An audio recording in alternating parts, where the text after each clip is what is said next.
Bismillah wassalatu wassalamu ala rasulillahi sallallahu alayhi wa sallam. Dhaggeeffattoota hordoftoota peejii Al-Arqaam Daawwaa Group.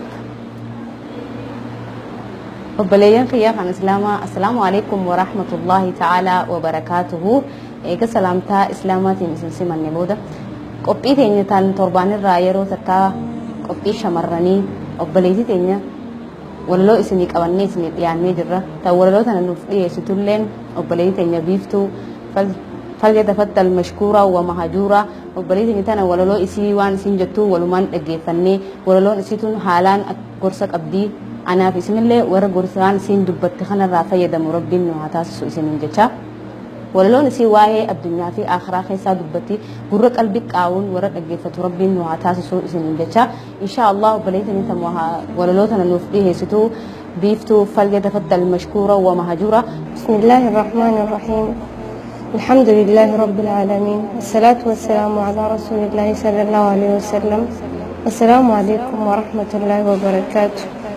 والسلام عليكم ورحمة الله وبركاته. لولا جنبيه عندم ساي كافر الهيت وعندم موتي يودع الله لا الله بيه يودع الله لا الله بيه خنو الراس بفيه وانتكو قوده قودين ندي بسيف قلت قلفده الحمد لله الرد الدبيه كما ولدوتي ميلاد شفوده كما في قلبي دان نجك سازامي متدري ولدوتي يس الدنيا في آخرة إفخيسها همتي متدري ولدوتي يف الدنيا في آخرة إفخيسها همتي يا جرو الدنيا أبجونا من ديمتو فوتين من ديمتا نما سنغافتو إسنتن سندقين وانغاري هنتاتو برجرون الدنيا تنهند الراديمو وقايا دلالتي وان الرئيس ديمتو وستين فكاتو وندي الرايا تقو سران أولو تنفتهمي إسين لغان جرتو قبائي قدو خيط التافدو قبائي قدو خيط التافدو ميتكون دبدي قوقا في الراباسها جرون الدنيا تن منانا مباسا خمتو غرتو هند غاري سفكيسا إسي ففيفتشوف خنو بياباتا قرطمي بهاراتيف برهراتا تاتا واسن قفا متي إبدالي بيا فون هنيدات تاتا قداما عربا فالكني في قيا خنوني دابتا خنهن دتهوف إسي فيوسو في بربلاش تاتا تنبرو تيفو يوم ما يادويتا دفي في عددو عن 60 دامدا سلا نفسيانيس إسي داف بداسا يا جرو الدنيا أكما ستولي برنامج غوغوتا يا جرو الدنيا أكما ستولي برنامج غوغوتا دولار أفريالا مخيناف تيارة ديستيب براديمتا nama if dhageessa hoggaasitti tolchees ibsi dagachiisa akka waan hin duune barsitti fakkeessa salaataa fi quraanas hunda si dagachiisa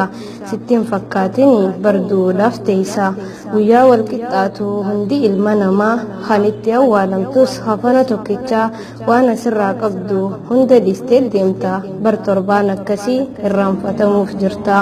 jiruun addunyaadhaa tana kunoo isiin dubbiin ajaa'ibaa hottu carraaqqadhu honooni dhageessa akka boru dhaabbattu salfii duraa keessa akka boru dhaabbattu salfii duraa keessa rabbiin uni je'ee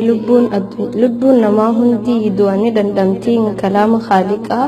addunyaa tanarraa bardeemuudhaaf teessa mana dhugaa sanis ganaa wal qunnamtaa manni san ka akkam tahuu isaa beektaa qabrii jaaniini honoo maqaa isaa inninis dukkanaawaa dukkantisaa hamaa waan hedduu haammatee if keessattiin ta'a jannataa fi azaabaas barachuma jira asii yoom agarte dubbiin achii hedduu jajjabaa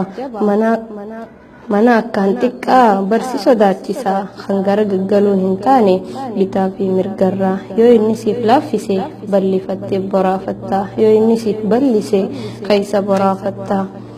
bar dubbiin qabriidhaa hedduudha ulfaatti gaafiin achii jabdu hedduu jajjabaatti guyyaa asii deemtes achi si geessanii hedduus hundi si dhiisee deemaa achi si kaayanii kan si jaalatu hundi si lakkisee deemaa way bar guyyaa sanii nama biraa dhiisii homaa siif hin godhan haadha abbaan keetii hundinuu ni beekaa akka booddeen achi si kaayanii biyyarraa uumamte sirra garagalchanii sibira oryan achi si dhiisanii walumatti haftan atiif hojiin teeti walumatti haftan atiif hojiin teeti isaan sirraa yaa'an achi si dhiisanii inninis ni dhufaa gaafii fi deebii qabateeti kan hoggaachiiso so'ee hollattu dachiini atis kaateette isaa baaraga addaatiin as fiideechi fiidee hin jirtu bahuuni takkaachi dhaynaan ol deebi'uun gartuu beeki dubbisanii kalee carraaqqannaa waynuma milkooyte tana beeki ati ifitti callisnaan kasaaruu kee beeki shakkii hin godhini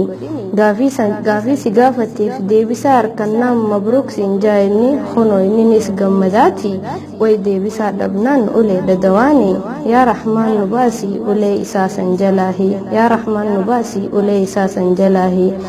kan kalee dalagee karaasaa qabate gaafiilee san hunda harkarra deebise waynuma godhee fi jannataan badaasee tanfeetillee nyaadhu tanfeetee suffadhu manni kuni keeti keessa boraafadhu je'ee gammachiise barfuudheeti geessaa bakka babbareeddu keessaafuu jannata caffee bishaan lagaa san keessa raffisee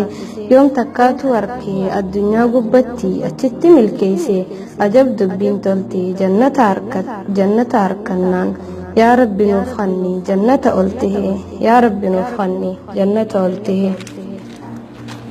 yaa rabbi nu godhi gabrootan filamaa warra milkaa'urraa milkii gandalamaa sitti waan jabaatu yaa mootii caalamaa ani siin kadhadhe yaa abbaa rahmataa walalooti yallee asumattiin dhaaba yoonin dogoggorees dhiifama naa godha du'aayii teessaniin isin na yaadadha isiniin jaaladha arrabbumaaf jecha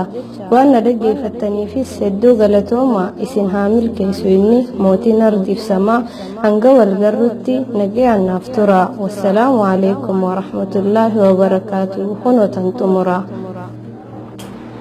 dhaggeeffattoota hordoftoota beejii alarqaam daawaa group walitti dachaanii jirra akkuma gaa waadaa isin galletti eega walaloo teenya gaggeessine booda walitti deebine walaloo tanarraa illee akka gorsa furattan abdii qabna walumaanuu waan isin dubbattu kana keessaa warra qoodarraa furatu rabbiin nu haa taasisuun isin jecha walaloon tun haalaan gorsa guddaa qabdii nama sammuu keessaa qabuuf nama keessatti gallallaaleef waa'ee addunyaatii fi aakhiraa dubbatti insha Allah obboleeyyi teenya rabbiin jazaa isii jannatal firdoosiidhaan haa kafaluufi isiillee tawaan kana dubbattee ta itti fayyadamtee itti daleedu rabbi si haa godhu nutillee warra waan dhageetti dalagu rabbi nu haa taasisu beekumsa isii beekumsa gubbaan rabbi haa dabaluuf jecha obboleeyyan kiyya dhaggeeffattoota peejii alarqaam daawaa group peejii keenya laayikii fi sheerii fi koomentii akka nuuf ergitan insha Allah hirruu teenya tajirtus akka nuuf himtan waan nuti sirreeffannus akka nuuf himtan isiniin jecha jazaakumullahu khayran waan nu dhaggeeffattaniif qilleensarraa nu hordofu jiruu fi hamana taa'ee nu hordofu jirullee jazaakumullahu khayran isiniin jecha hanqa sagantaa biraatiin torbaan walitti dachaanutti assalaamu alaikum wa rahmatullahi ta'ala wa barakaatuh